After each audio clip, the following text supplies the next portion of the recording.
Energy density. I've had several conversations with people recently where I've talked about making some tactical adjustments to their food to reduce the amount of calories they've got going in whilst maintaining or maybe even increasing the volume of food they've got. Because ultimately, if a way of eating requires us to go hungry more than a relatively minimal amount, chances are it's not going to happen. We can force ourselves through hunger for an amount of time. We can use willpower. We can grind through it, but it's probably not going to keep going for as long as we want to, because being hungry isn't nice. It's not much fun. An amount's okay, excessively ain't going to happen.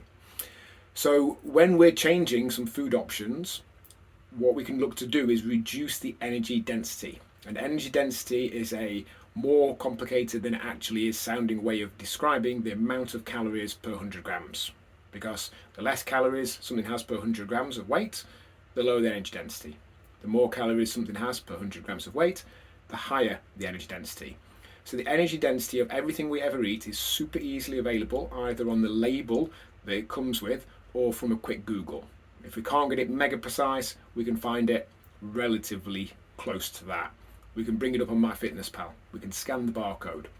We can find that energy density of either the whole meal or maybe the constituent ingredients, and we can then make some tactical swaps for stuff that has lower energy density, that contributes less calories for the same volume of food, and therefore create a situation where we're having the same or potentially less calories for the same or potentially more food.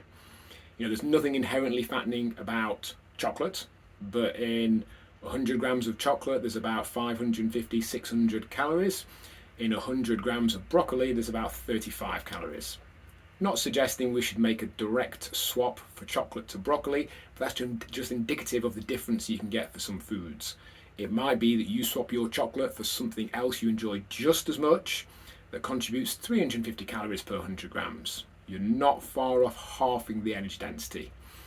Whatever the case, there will be some alternatives that you can change what you're currently eating or drinking for something else that you like just as much, or at least close enough, something that will contribute to 97% of the same levels of enjoyment, but will contribute potentially 30, 50, or 70% as many calories, or the same calories for more food, or some mixture of the two.